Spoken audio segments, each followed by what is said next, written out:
une personne plus réelle, une personne de chair, qui va lui permettre de passer de cette opacité à un peu plus de lumière, petit à petit, au fil du récit. Donc elle fait le joint entre un monde qui l'enferme, lui, le narrateur, et un monde qui va petit à petit le libérer, en particulier avec la disparition de son père. Alors justement, ce père, il est particulier parce qu'il a un rapport avec la mort qui est un rapport qu'il a mis à distance en même temps. Oui, c'est-à-dire que lui, il a deux natures. Il y a une nature très, très méthodique, très programmée, qui lui fait exercer sa tâche de façon rigoureuse, parce que c'était une tâche, une charge. Exécuteur en chef des arrêts criminels de la République, c'était sa tâche. Donc, lorsqu'il y avait une décision de sentence, que la grâce n'était pas donnée, il mettait en jeu une mécanique très rigoureuse pour arriver à l'objectif final et y arriver sans faille. Donc là, il est très mécanique dans sa pratique. Et puis ensuite, il y a la personne qui est plus incarnée et qui est dans la vie de tous les jours et qui, bien sûr, est inspirée par le bourreau qu'il est. Et là, il a une personnalité qui contracte tout, qui réduit tout à ce qu'il est lui-même. Et donc, qui impose les choses sans même en parler. Il séparait les corps comme il séparait les têtes dans la certitude du devoir. Ben oui, parce que dans la certitude du devoir et du devoir qu'il accomplissait et de la tâche qu'il accomplissait en tant que bourreau, et puis ensuite dans la certitude qu'il avait de la façon de vivre, de se positionner. C'est comme ça qu'il va se positionner d'une façon brutale par rapport à la mort de la mère, et qui va imposer le contraire d'un devoir de mémoire. Voilà, l'absence de mémoire à son fils.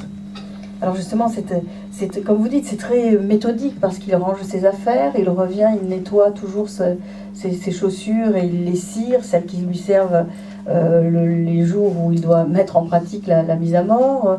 On voit qu'il porte sa tenue, une tenue qui n'est pas forcément très, comment dire, joyeuse, puisqu'on connaît, on sait, c'est presque un uniforme, hein, donc c'est de l'ordre du pénitentiaire.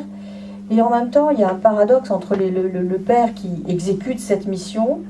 On a l'impression qu'il essaye de ne pas penser justement à sa mission. Et le fils qui au départ est dans l'ignorance de ce que fait le père en fait. Parce que dans votre livre, vous le montrez bien, il découvre relativement tardivement que son père, quand il le voyait partir travailler et enfiler entre guillemets une tenue, eh bien, allait se rendre dans un centre pénitentiaire pour donner la mort. C'est quelque chose qu'il comprend tardivement. Oui, alors en fait, intuitivement, ou même un peu moins qu'intuitivement, il commence à le connaître, à le découvrir à la mort de la mère, mais peut-être qu'il refuse au fond de lui. Et ensuite, il va en prendre conscience lorsque le père va le mettre en prise avec cette réalité. D'une part, en lui disant, le jour de ses 18 ans, que le lendemain, il part exécuter 2 hommes. En gros, ça fait référence à l'exécution de 1972, qui est très connue en France.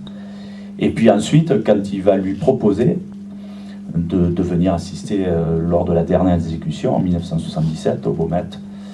Et donc là, il est plus qu'en prise avec la réalité. Il est immergé dans cette réalité et il l'accepte, à contre-cœur bien sûr, il l'accepte et elle va lui permettre de montrer qu'il ne peut pas être le successeur de son père. Alors vous avez dit quelque chose d'assez troublant, parce que c'est pas en ces termes que vous l'avez écrit, mais comme vous le dites ainsi, vous dites que la mère finalement elle a la figure entre guillemets de l'ange du bien.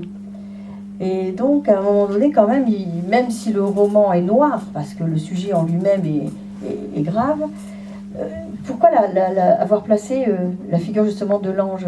Parce que vous ne jugez pas justement vous. Vous n'êtes pas dans l'attitude de celui qui est dans le bien ou le mal, vous ne faites aucune... Vous nous laissez en quelque sorte complètement au choix de notre, du jugement qu'on pourrait porter sur les personnages. Il n'y a pas d'état d'âme, en fait. Non, ça, c'est une volonté d'écriture. Ah ben oui, je me doute. Moi, je pense que... Moi, j'ai une posture, entre guillemets, impressionniste, c'est-à-dire, je donne une impression, je l'agrémente de quelques détails, et je laisse le lecteur faire son chemin. C'est-à-dire que si vous me renvoyez certaines choses que vous avez vues dans le livre et que j'ai pas nécessairement pensé de façon totale, je n'y vois aucun inconvénient, puisque je pense que le lecteur est un autre auteur qui pose son regard et qui permet à lui-même de prendre conscience de ce qu'il y a dans le récit, quoi. Alors justement, pourquoi dans le rapport entre le père et le fils, il y a cette, cette espèce de distance, et le père a quand même une vie, c'est rude. Alors on pourrait penser, on pourrait avoir des sentiments pour lui, en se disant, vu le métier qu'il exerce, forcément il faut avoir une sorte de, peut-être de mise à distance vis-à-vis de la réalité pour peut-être se préserver. Mais vis-à-vis de son fils, pourquoi il n'a pas plus d'empathie ou de tendresse à un moment ou à un autre? Je sais pas, on ne peut pas lui poser la question, il n'est pas là. Mais oui, vous êtes l'auteur, c'est vous qui l'avez Ouais, d'accord. Non, je l'ai voulu comme ça. Je l'ai voulu effectivement sans empathie. Je l'ai voulu. Peut-être que lui, sa condition et sa charge l'absorbaient complètement, qui fait qu'il n'avait plus de place pour aucun sentiment et qu'il était construit comme ça. Alors vous allez me dire, c'est pas humain, peut-être que c'est pas humain, mais il n'y avait pas d'état d'âme dans sa charge et il n'y avait pas de rapport d'âme dans sa vie de tous les jours à celui qui était son fils.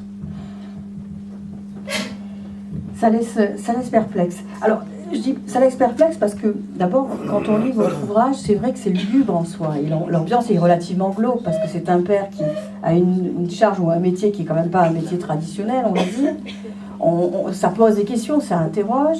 Le fils lui-même qui, d'une certaine façon, on le sent malheureux, mais avec une prise de conscience relativement tardive. Les choses viennent justement par l'intermédiaire de cette fameuse dame qui est là près de lui. Il faut dire que la mère meurt et à un moment donné, cette dame donne à ce fils la manne qui contenait des objets personnels de sa maman. Et c'est vrai qu'à partir de ce moment-là, il y a une sorte de complicité entre cette femme et lui, sans qu'ils se parlent beaucoup. Et cette complicité leur permet finalement de concevoir, enfin en tout cas de placer dans votre roman un peu de, comment dire, justement de gentillesse ou de douceur dans cette noirceur. Alors déjà, le fait, Daria, c'est vraiment, je disais tout à l'heure, la lumière, mais c'est une lumière intermittente parce qu'elle apparaît, mais elle apparaît quand le bourreau va agir, va produire son action, et donc elle apparaît aussi à d'autres moments, mais elle est juste de passage, parce qu'elle a la charge du ménage, du repassage, du blanchiment, voilà. Donc elle va apparaître quand le bourreau, lui, va disparaître et qu'il va aller exécuter. Et donc l'idée, c'était de montrer que dans ce qu'il y a de plus noir au moment où le bourreau va exécuter, eh bien, il s'éclaire quelque chose dans la vie du narrateur avec l'apparition de Daria. Donc je dirais que c'est à ce moment-là que les choses évoluent pour lui petit à petit. Ce rapport qu'il a avec elle, d'abord un rapport affectif, puis qui ensuite va devenir même presque sensuel, et qui va lui permettre de gagner en courage. Parce qu'en fait, dans le rapport au père, il n'a aucun courage, il est dans une soumission totale, il ronge son frein, mais il ne peut rien en faire. Oui, vous relatez même la relation entre Daria et le père, qui est quand même une relation aussi particulière, et le fils qui, quelque part, voudrait pas s'immiscer entre eux, parce qu'il s'éclipse à chaque fois, mais qui a quand même une hantise de cette relation. Parce que la nuit, il en devient insomniaque, il est hanté par tout ça. Mais bien sûr, il est hanté par tout ça, il y a une brutalité qu'il ressent lui-même de façon indirecte. Et donc, ça le mine, mais il ne peut rien faire jusqu'à ce qu'il s'en dégage, il s'en libère petit à petit, avec l'aide de Daria, et puis plus tard, la disparition du père. Alors justement, il y a quand même une réflexion. Bon, bien sûr, le sujet en lui-même parle de la mort, mais à tous les degrés finalement. Parce qu'on a la mort qui était la mort liée à la maladie, donc de la mère.